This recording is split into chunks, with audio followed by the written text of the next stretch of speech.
and welcome back to another episode of the Crazy Stupid Marketing Show. This show where we talk about all the crazy stupid stuff that people do in marketing and how you can not do crazy stupid stuff. But actually, I'm really excited for this episode because we're specifically talking about a thing you could do instead of crazy stupid marketing, which is looking at this concept of category defining experiences. And if you know me, then you know that I think experiences are marketing, and not just marketing experiences like a trade show or a like guerrilla marketing type of thing, but like all parts of the brand experience that is marketing. And I'm really excited to have Gary joining me for this conversation today because he's done some things in a way that other people are not doing things. And it's phenomenal. And I also want to talk about how that ties to actual results, because I think a lot of times people, especially thinking about experiences, that we can get caught up in that kind of, how do we make this fun? How do we make this hype, right? Instead of actually thinking about the things that matter, that also matter on the balance sheet. So today we're going to be talking about all of those different things. And if you are joining us as part of this conversation, it's very important for you to remember that this is not just a conversation for two of us. It is a conversation for all of us. And look, we already have Meryl joining us in the comments. Thanks, Meryl. And Chasen, always great to see you.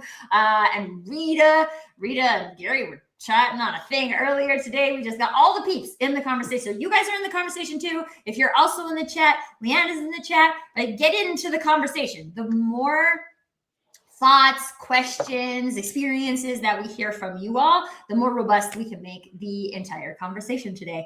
Okay, with that little overview there, let's learn a little bit more about Gary, and what it means to actually think, prioritize, intentionally create experiences as part of your brand. So Gary, tell us a little bit more about you. And I mean, we're going to touch on a lot of these things today, but wherever you'd like to give us a little sneak peek into maybe how you guys do things.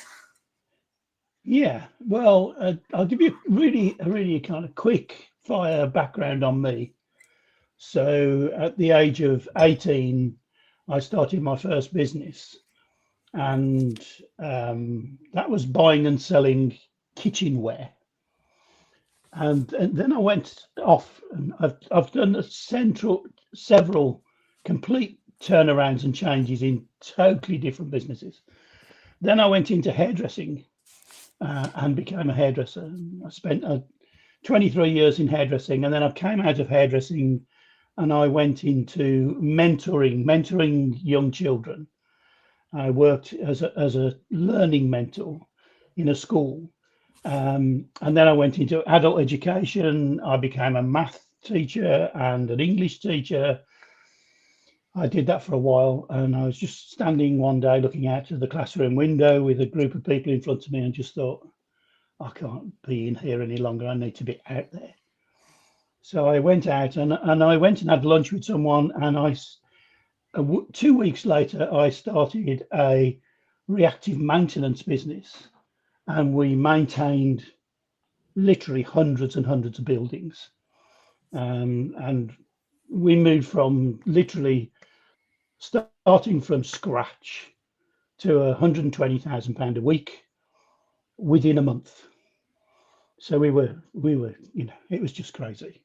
I became seriously ill because of it, and I learned a really important lesson that turnover is vanity and profit is sanity.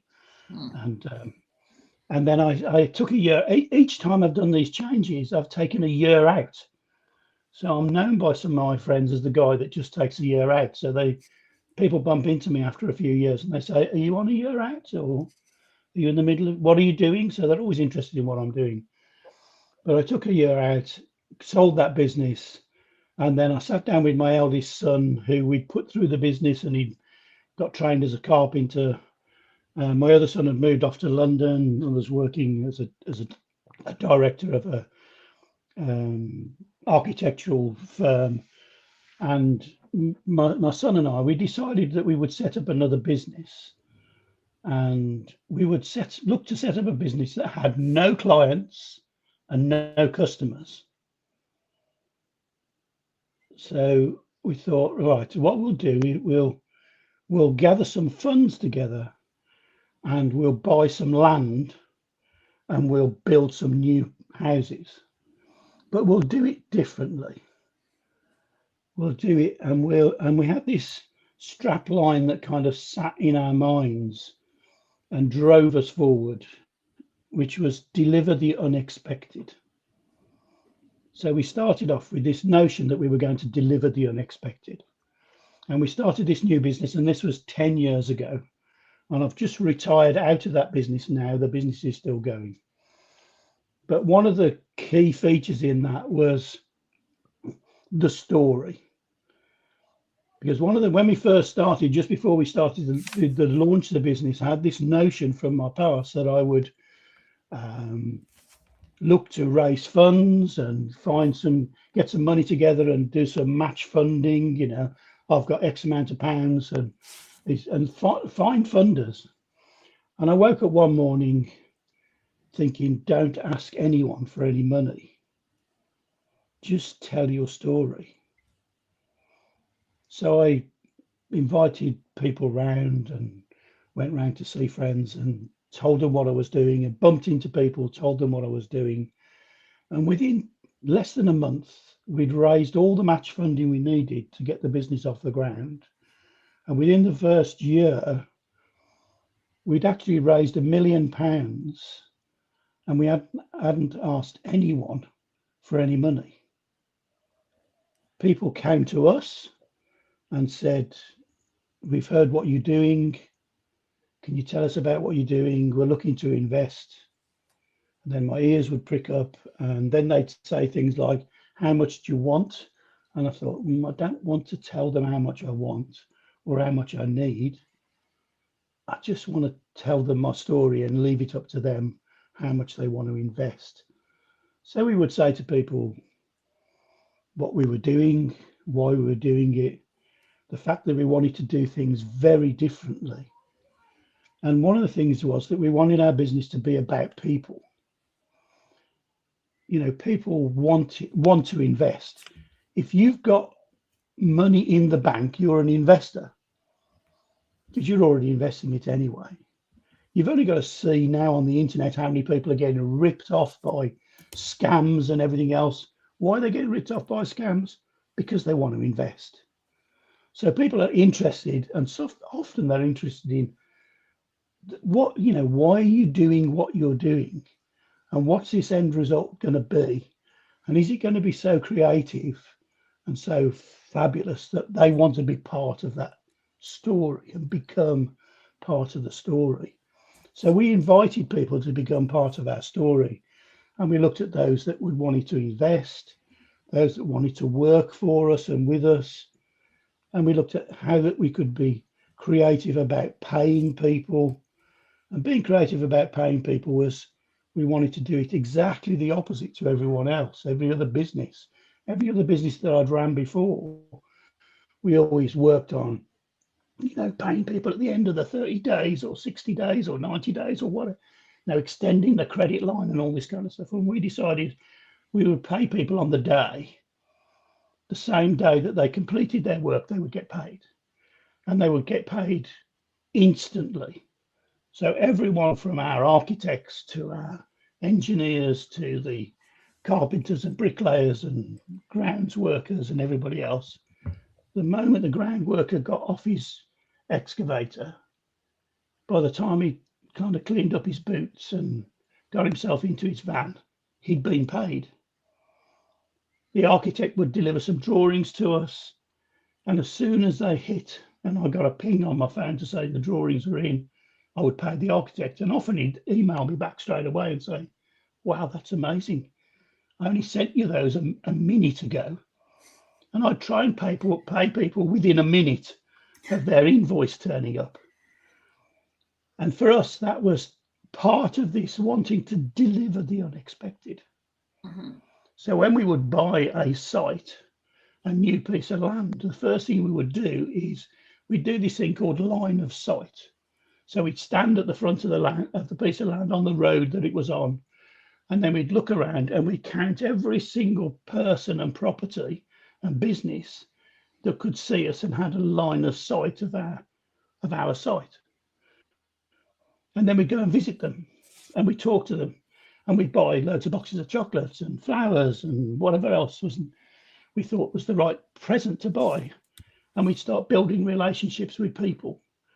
And this was part of our story, that we would honour the people that would interact with us. We'd honour the people that would invest with us, the people that work for us, the people that needed to be informed about what we're doing. We wasn't one of these building companies that would, or developers that would just come along and put up big hoardings and everybody be wondering what's going on there, you know. And we want to deliver the unexpected in a way that we would change the atmosphere. And every time we have built a home, the value of other homes around us have gone up. So we turned up in one street, we built a house on a corner, and the whole value of the street went up. And everybody made 15% more by the time we'd finished on the value of their houses. So we delivered the unexpected. We made the street better than it was. So we did this constantly. Well, okay, so first of all, I've written down all the things that I want to make sure that we talk about today. We'll see how many of them we get to. But I think, like, I want to talk about this concept of the business being about the people, because I think there's a lot of people, a lot of companies who have cares about people and things like that on their list of values. But when I think about what you guys are looking at in terms of like, how do we pay people? Like if this is about the people, wouldn't you want to get paid once you're done? Right? Like, yeah, probably. Would you want to wait 30 days? And then would you want, I mean, like I've had clients where like, here's my payment terms, and then you didn't pay me. So now I have to chase you. And now I have to like threaten to cut you off from services because you haven't paid. Like, I don't want to do that. And I don't want someone else doing that either. When I'm going into a new place, I want to positively impact the people around me. So what does it look like to pay attention to the people around me? Two, actually start to build relationships with the people around me. And the thing that I find so incredible about this story is that when you look at the effort for most companies that goes into like, okay, here's our culture, and then here's our marketing actions, right? Like so much effort and energy goes into marketing actions, but people aren't even looking at how do those things match who we say we are from a business point of view. And what if we forgot about posting on social media every day and instead looked at how are we actively improving the people around us by our business existing? Like, this is the way you get, I call them brand champions, but I love what you said about people becoming part of the story. You get people who want to be part of your story. You get the best contractors because they like getting paid fast and they like you. You told me a story when we talked the first time too about the like Friday lunches. And there's yeah, just like, we do. We would do this thing in the UK. Fish and chips are the kind of big go-to meal that people have, and they have fish on a Friday, and so it's kind of traditional. So what we did, we decided that all our staff, all the people that had contributed to the project that we were on, so the architects, the engineers, the local people that were in this line of sight, we would invite them all on a Friday lunchtime. All the workers would down tools, whatever they were doing, subcontractors, anybody, they'd still get their full pay for the end of the day. But we would feed them all. And we had this fish and chippy Friday. And then we find after several months of doing this, we had subcontractors that had worked for us on a previous project had phoned us up and say, "You're doing fish and chippy Friday?" Yeah. Can I come? Yeah. So we'd have like 20, 30, 40 people all gathered round. I'd go to the local fish and chip shop, and I'd have a conversation with them. They'd be part of the story as well. So I kind of, the one chip shop we went to, I said to them, look, I'm going to place an order for like 40 people. And they'd normally have like a trickle of people coming through their door. And I said, but what I'm going to do, I'm going to give you £500 now, and as a kind of deposit for the food, and you just chip away at that £500. And when that gets a bit lower over the next few weeks, just give me a call and I'll deposit another. So we paid for the food before we got the food. And we always believed that we want to honour people. It was part of this thing that we wanted to build a beautiful home. And the thing I always listened for was the unexpected. So if you came to visit one of our sites that we were building, I'd always wait until I heard you say, oh, I didn't expect that. So you'd open a door into one of our buildings, you go, wow. The explanation mark would come out, the unexpected would come out. And that was, so we actually, our own staff who work for us, 6 or 7 people at any one time, we would feed them every single day. So they didn't turn up with their lunch pack. We just fed everybody.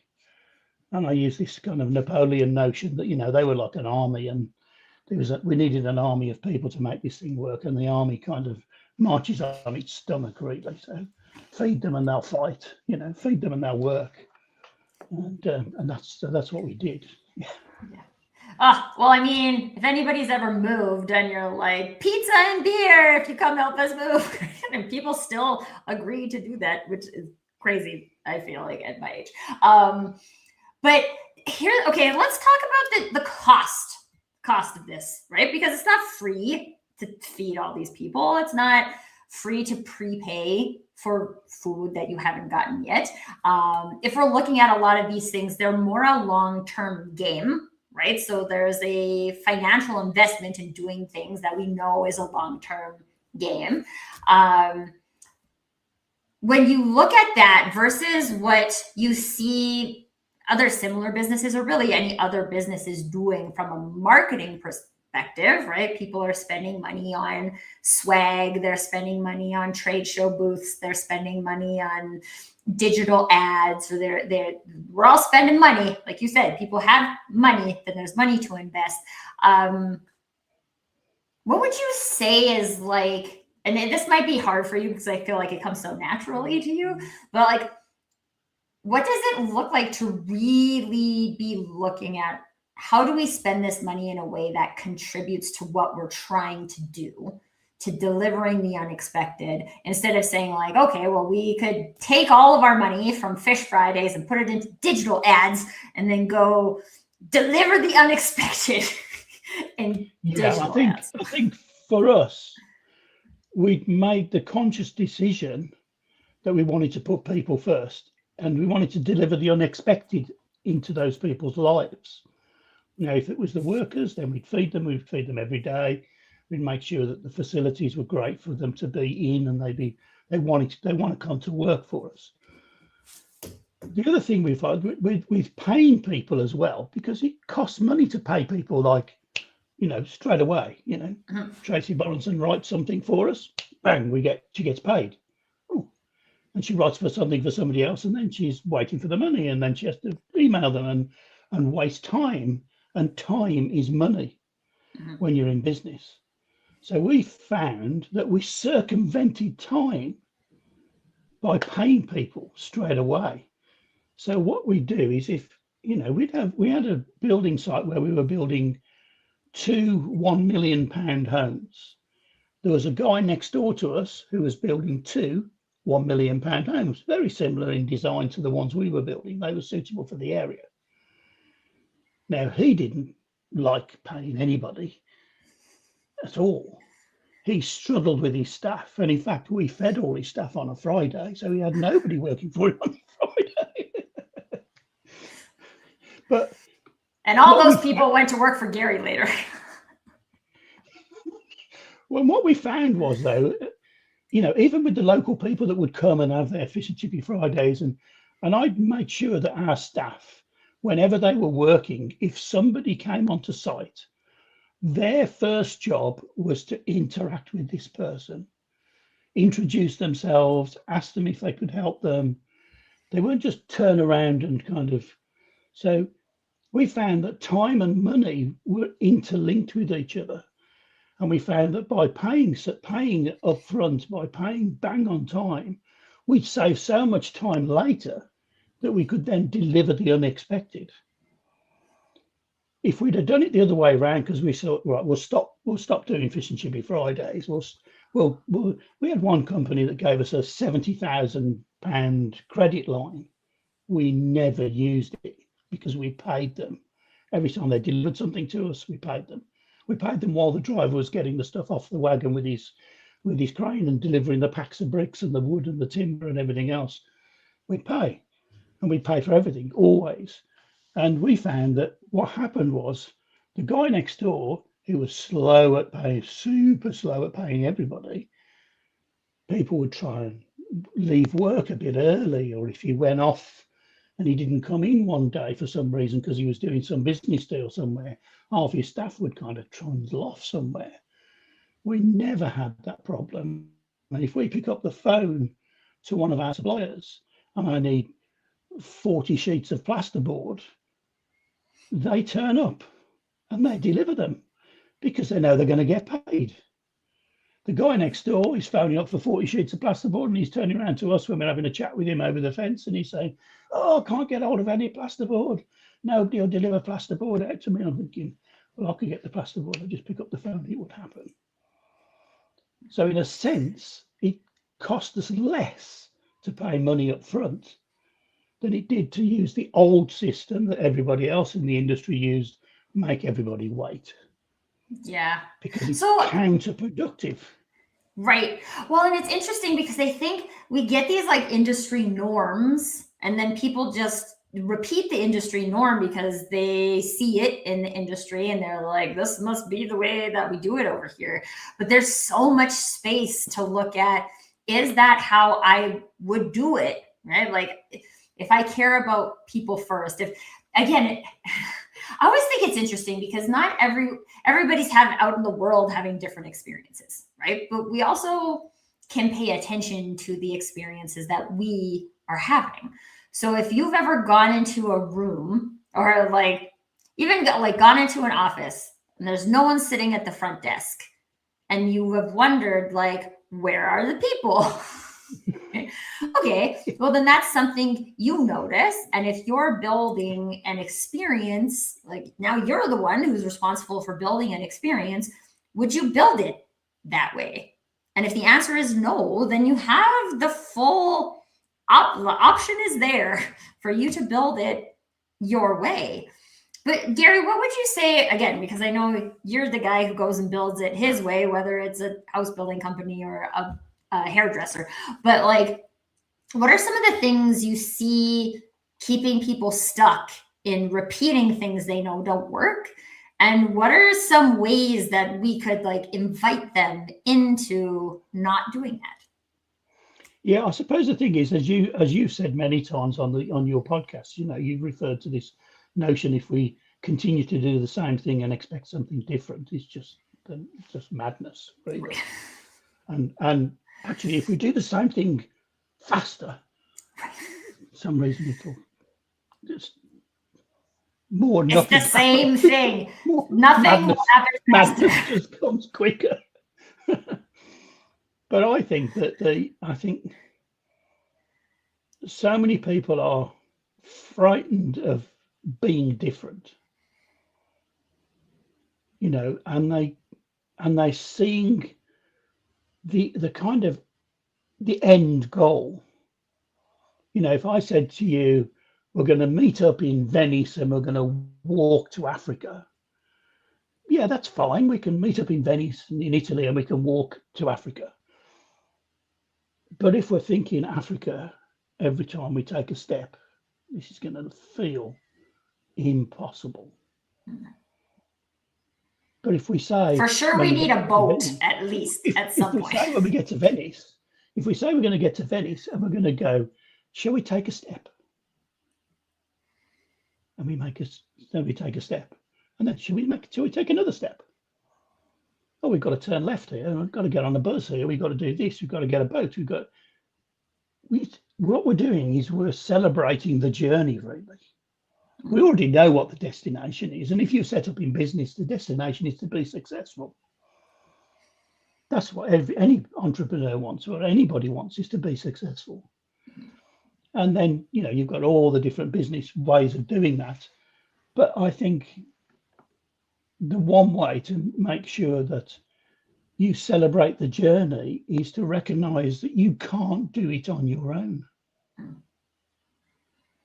There's the old thing, there's no I in team, and together everyone achieves more. And all I've got to do is create the together. Right. And then everyone will achieve more.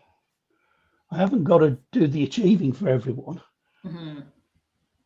So you just become the catalyst, really, for those people that want to be appreciated. So you appreciate them. Thanks. Great to see you today. Brilliant. Have you got everything you need? Is there anything I can get for you? It doesn't matter whether you're an electrician or the architect or anybody else, And we do little tiny things like the guy next door would just have big wagons turning up, pulling into his site, big eight-leggers, as they call them, kind of 40-ton vehicles. And they drive off his site, and there'd be big mud trails all the way down the road. And the road would just be a sticky mess for all the locals. Well, we didn't want that. We were in the site next door. So 15 minutes before we closed up the site, we go out onto the road, we get our jet washes, we jet wash the road. The road would be cleaner than when we turned up. And if his site was a mess outside of his site, we'd wash all that down as well. So, and you think, well, why would you do that? Because we want to deliver the unexpected. And we had one point where the guy next door to us that was in the middle of building his houses had upset the neighbours so much, they were actually out in a group with placards waiting for the local authority to come and shut down his site because it was such a mess. We never had that. They'd be protesting outside his site and walk 5 yards up the road to our site, and they'd be coming and sitting having a meal with us. Right, I'm like, they're having fish and chips. These are the same people, two builders with the same vision, build two nice houses, sell them. But we didn't concentrate on the customer, the selling of the houses. We concentrated on the journey. How do we produce this house that is going to deliver the unexpected for the home buyer, who the agents are going to go and get? And they can become the client and the customer to the agent. They're not our clients. They're not our customer. We don't have any customers. We don't have any clients.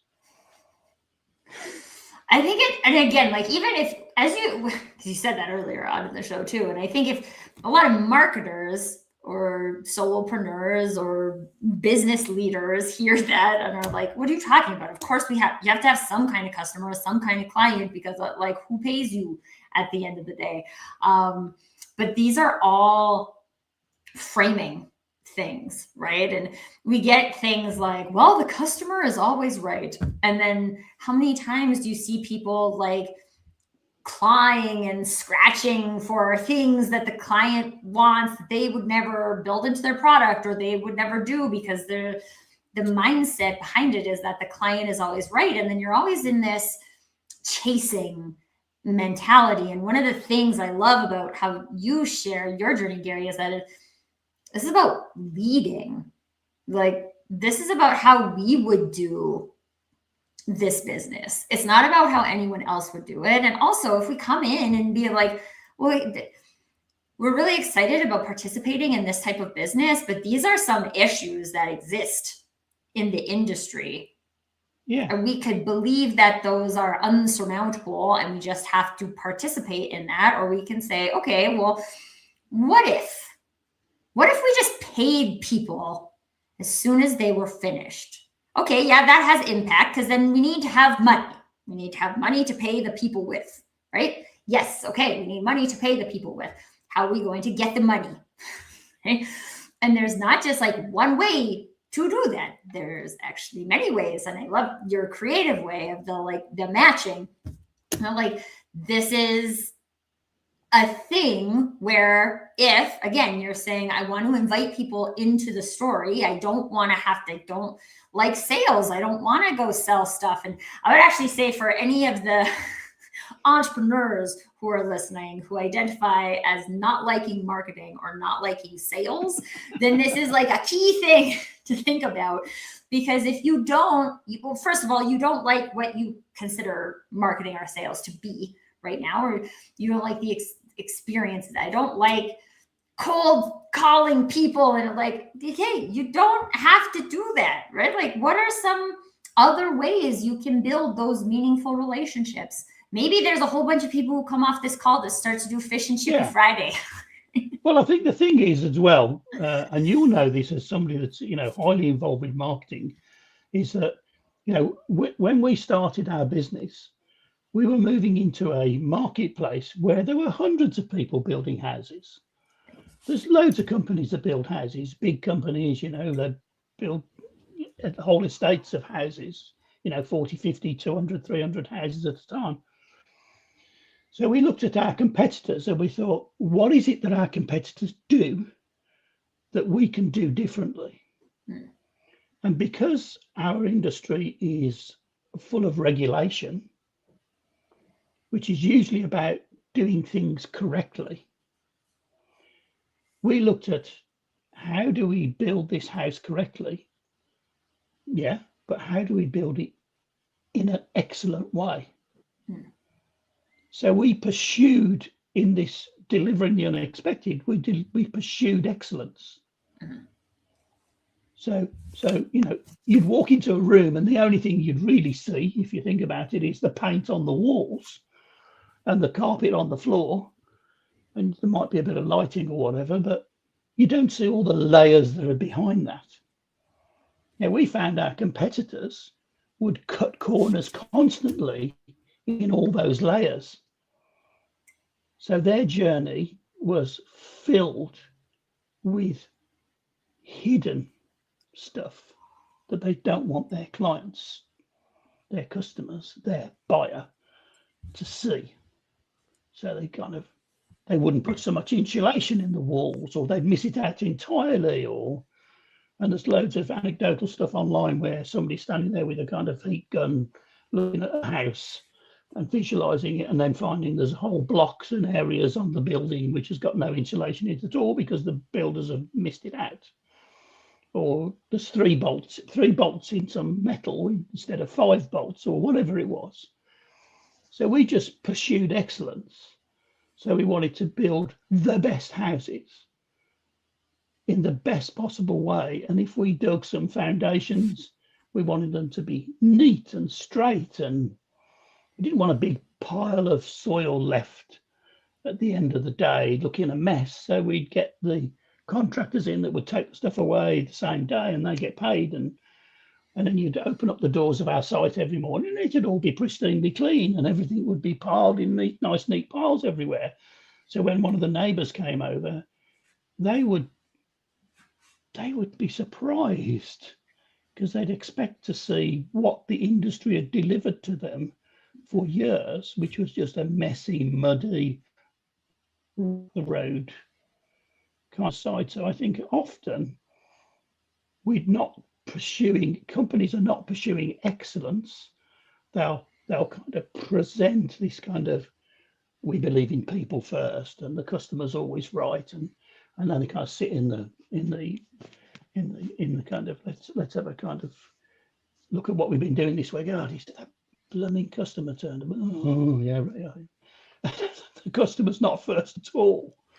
How can we save money? Because we'll get this cheaper, and this is a substandard product, but it'll do. It was never it'll do with us. This was the other end of that spectrum constantly. And we just wanted to create a community which was people-based within our workplace and within the area that we were working in, that would deliver something more into that community. Yeah. And that was I love really that. important to us. And that was, in many ways, that was part of our marketing strategy.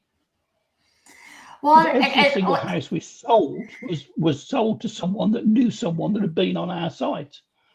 I mean, if we give it to an agent, often I'll be thinking, why are we giving it to an agent? But the agent would be the person that would go off and stick his board out the front and sell the house for us, and we pay him a fortune for doing that. But often the buyer was already kind of there anyway. mm-hmm. Well, and I think that is the interesting thing too when you talk about like what does it look like to define a client or a customer is because a lot of times I would say in building, but also in even like software development and things like that, people will like get a client and then they'll be like, okay, this client demands excellence, so we will provide excellence instead of deciding what we do here is excellence. I actually remember saying to a boss many, many years ago who had asked me to do a thing and I just needed like a 3 out of 10. And I was like, I don't do 3 out of 10. Like the very minimum you're getting from me is an 8 out of 10.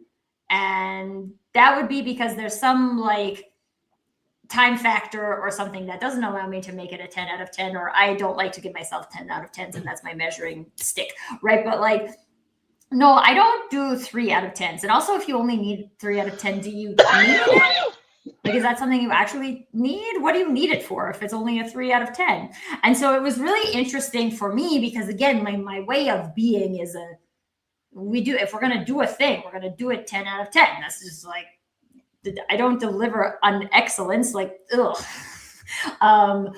But it makes me think of like the sports teams that always play to the level of their competitors instead of just like going out and playing their game and sometimes destroying people because they're playing their game, right? Like, why are you letting something outside of you dictate so much about how you show up? We actually have this ability, whether you're looking at it from like a corporate leader point of view, or you're looking at it as a marketing leader point of view, or you're looking at it as a entrepreneur who's trying to turn on their entrepreneurial ecosystem, right? Like, who is creating this togetherness? Who wants to own that? If nobody is owning that, then you don't have people who want to come and be part of your story. Best case scenario, you have people who are getting paid to do a job, and it's nicer that they're getting paid to do a job like when they do the job, but that's not really what we want. Like, if I was looking at building a like marketing dream team, right, or any like corporate dream team, whether it's 3 people or 25 people, or I mean, my husband works in big business, right? So now you got like hundreds of thousands of people who are working on behalf of this organization. Like, don't you want them to like want to come and deliver this thing that you do here and deliver excellence, whether that is building a house, selling groceries, right? Like building software. I think every buyer wants to hope that the people who are doing the work for them care about excellence. And I think all of us do care. I don't think we all care about the same version of excellence across all different industries. And like, if I was responsible for making an excellent airplane, I would have no idea how to do that. But could you put together a team of people who want to build excellent airplanes and have the skills to build excellent airplanes? Yeah, you can. And I think sometimes we overcomplicate it to the point where like, okay, but we need to know tactically, how are we going to do all these things? Yeah.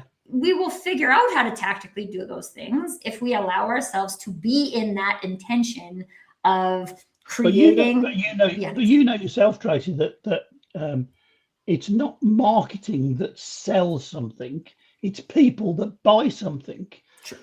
So if you can tell somebody, which is called marketing, if you can tell somebody about a product and they go out and buy that product because of the story you've told them about it, and that product is excellent, and they tell someone else, or they tell 2 other people, and then those 2 tell another 4, and sort of a sudden you're selling hundreds of thousands of these things.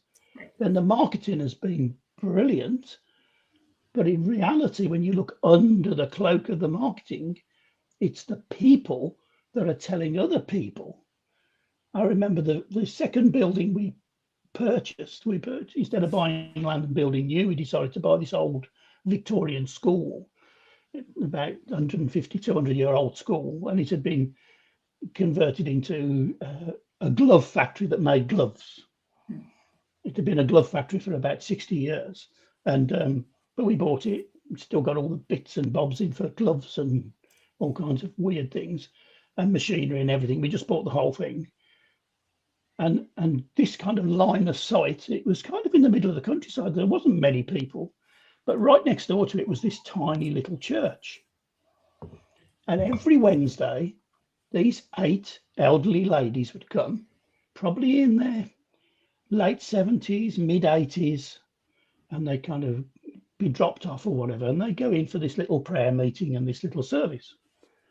And they'd walk past the site. And I'm thinking, these are my line of sight people. So I'd go into the church and sit down with them and listen to them. And then after a few weeks, they invited me to read out from the Common Book of Prayer, the service. I was thinking, well, this is interesting. One of these ladies tells her son about this fabulous house, because by this time they'd all been into the building. They'd all been invited in. They'd all sat down and had fish and chips with us. On a Friday, they'd come back, even though there was no service on in the church. They'd come back and they'd join us for food. Tells her son about this building, this fabulous building. Her son is a pilot for Cathay Pacific in Hong Kong. He flies over from Hong Kong and buys a building.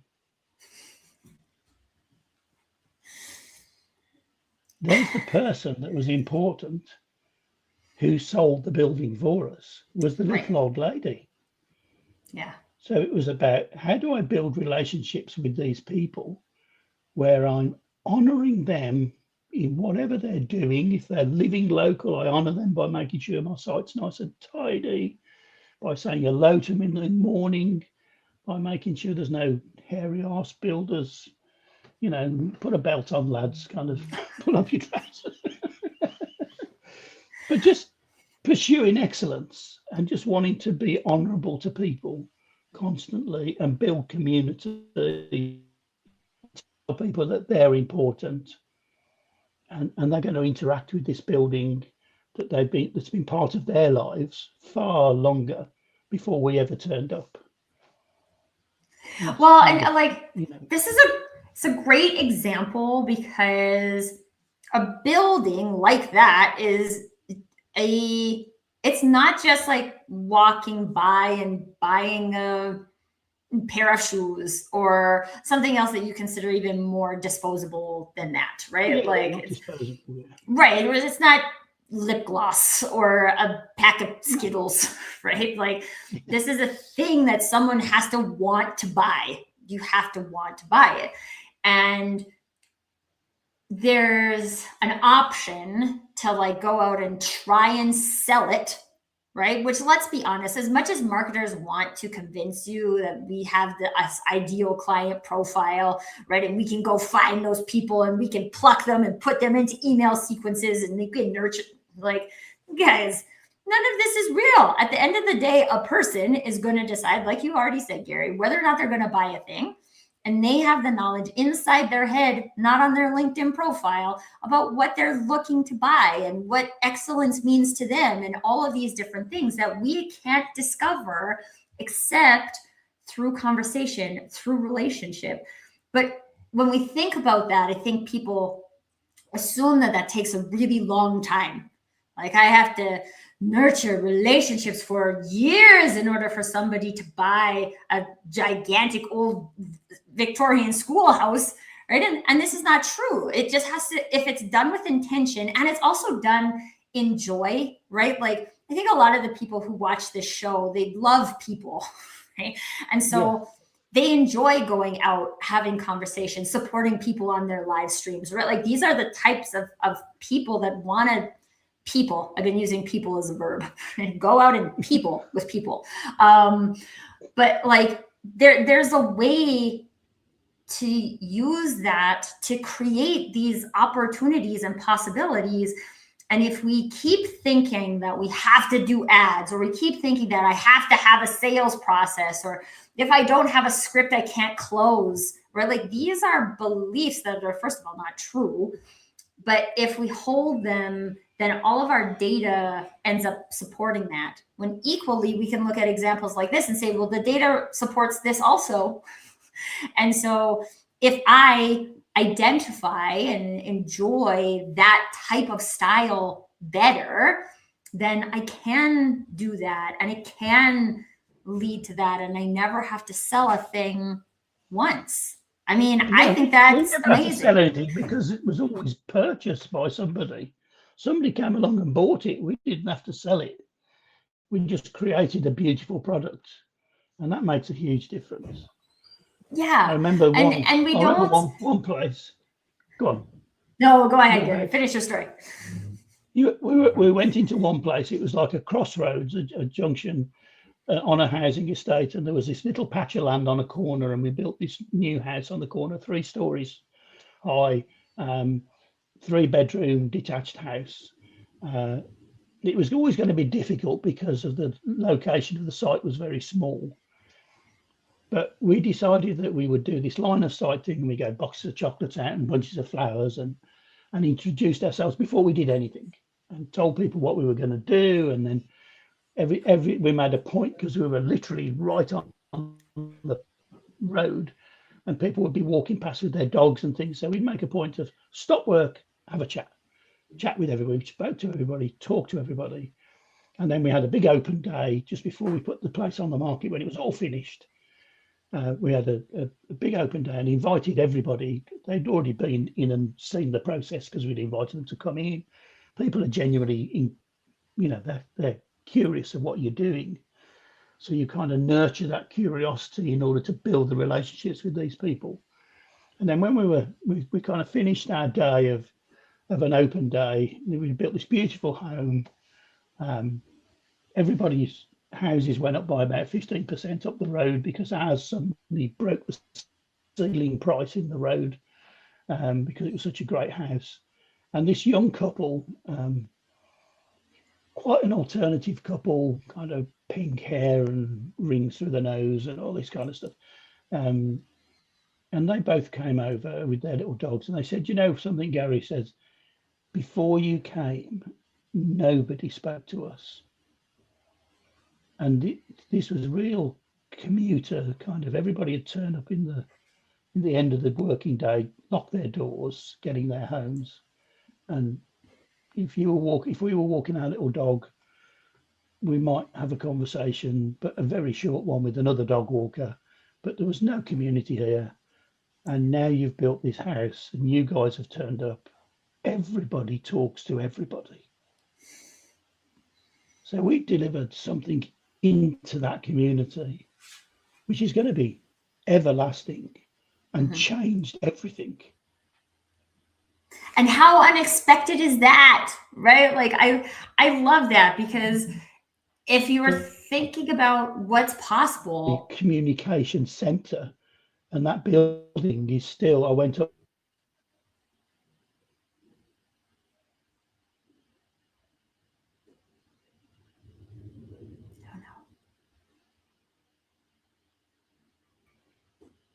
I'm back. I'm back. Yes, you're back. I was like, oh no, this is such a good story. Let's not lose it out. We built this thing and we delivered the unexpected, and we made sure that the community was created and changed because it wasn't there before. Mm-hmm. And part of that was that we were digging up this rose garden, and I thought to myself, I wonder, why is it a beautiful rose garden here? Beautiful.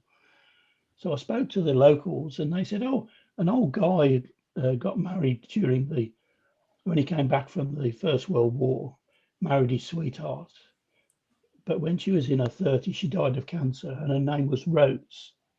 So he planted this rose garden. So I thought, right, what I'm going to do is I'm going to get in touch with the local press, tell them this story of this guy. I'm going to find out if he's got any living relatives, invite them to the site, and we're going to take one of these roses and nurture it and look after it, and then we're going to plant it, and then we're going to call this house, because it was on a corner, Rose Corner. And we got double page spread in the local newspapers, builders, the history of this guy with him going off to war and everything else. So there was a history before we turned up on this little patch of ground, which was going to disappear because we were sticking a house on it. But we made sure that that legacy carried on. And the house is called Rose Corner, and everyone knew about this. So they all celebrated that, and it became part of the, the kind of local social fabric history. And that's really important. And again, that's about honouring people. Mm-hmm. And this guy turned up from, like, he travelled about 60 miles, a great nephew of this old guy, and he came and looked at the site, and we got a picture with us planting the rose bush, and yeah, all that kind of stuff was, to me, that was more important than selling the house. Well, but I think also the point is that we tend to think those types of things aren't the things that contribute to selling houses. Right? Because we think we'll just take the pictures of the inside, and then the pictures getting posted on the website. That's the thing that like sells the house. And you get, that's just not the thing that sells the house. So many of these things, even when you think about somebody who's looking to buy a house and they want to move into a community that is vibrant and connected, like, you didn't just put a house on a piece of land, you created a place where people want to live. And that's a different perspective. Again, like, this ties into all of these things about people being part of the story, right? Like, this is about creating a story and everybody wanting to be part of it. And now whoever buys that house is like going to be jazzed, not just to have a house, but to be part of the story that comes with that house. And that you can sell stuff for more too at the end of the day, right? Because now you've created a thing that people want instead of a thing that people, you have to try and convince them to buy. And I am like fully with Rita here. We need more Gary thinking and heart in the world. And I would say just permission, because I think a lot of people have these beliefs and feelings about delivering a beautiful product or an excellent product, in contributing. I've been thinking a lot about this in terms of like, how do I make people better by being in the room with them, regardless of who that is, right? And if that's my goal as a human, then that manifests in a lot of different ways.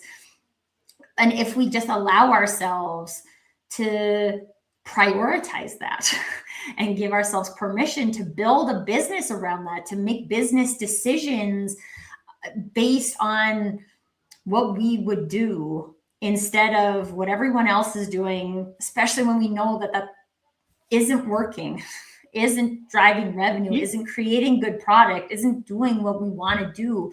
Like, let's not do it. Let's give ourselves that permission to do what we would do. And there might be a whole bunch more beautiful products. And also, I think to think outside the box, we wanted to deliver the unexpected in our business. Well, our business wasn't just where we worked. Our business was our supply chain. Our business was the relationships within that. So we'd go to a local builder's merchants, and we'd go to a young sales guy at the sales desk and have a conversation with him and say, what's your aspirations in this company, in your company? Oh, I'd like to be a branch manager. Okay, I'll help you become a branch manager. Well, how am I going to do that? Well, I'm going to spend about £3 million, and it's all going to go through you. And you're the salesperson. So you're going to break the sales targets for this business. At the end of the year, you'll be known as the guy that gets sales. So he became a branch manager. Now he's one of the directors of that company. So who knows that from that initial meeting and the conversation where we wanted to deliver the unexpected, we thought outside the, well, we didn't really have a box. I don't have a box. All the boxes get ripped up.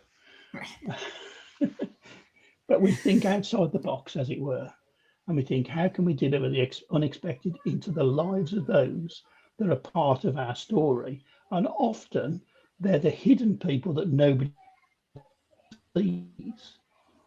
So when you come into one of our buildings and you buy the building, you don't see the salesman we bought the bricks from.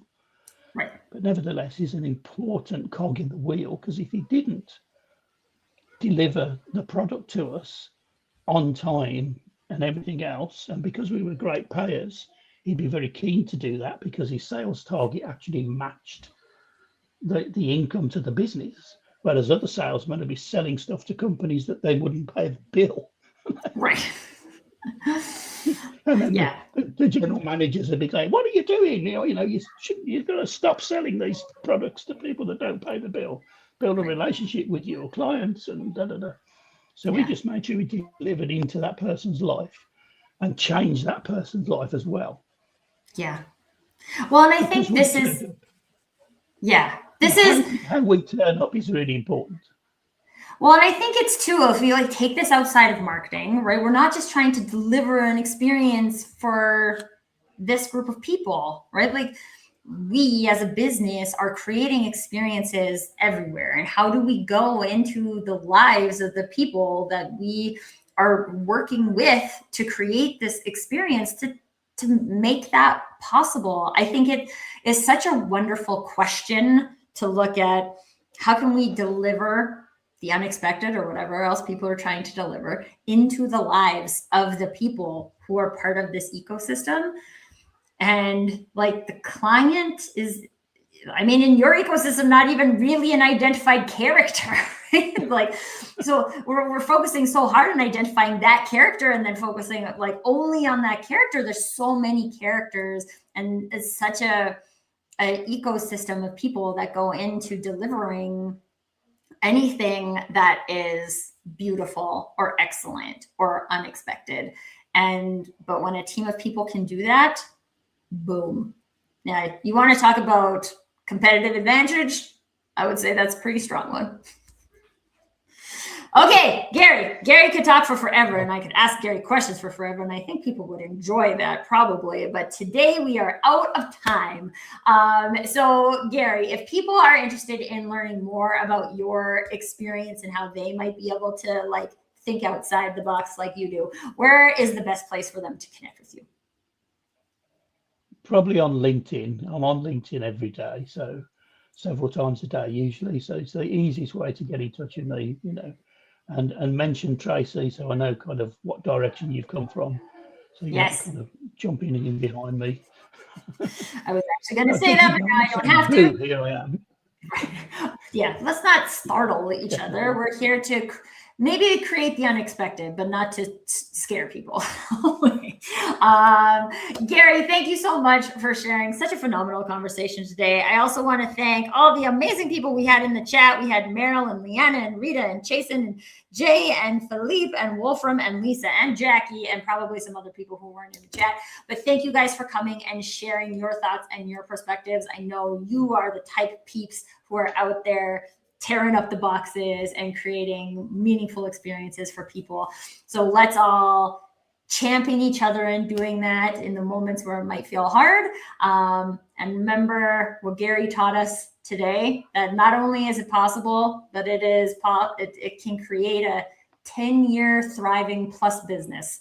And I think sometimes that's all we need to remember. With that, everybody, thank you so much for joining us. And until next time, permission to do you. Bye now.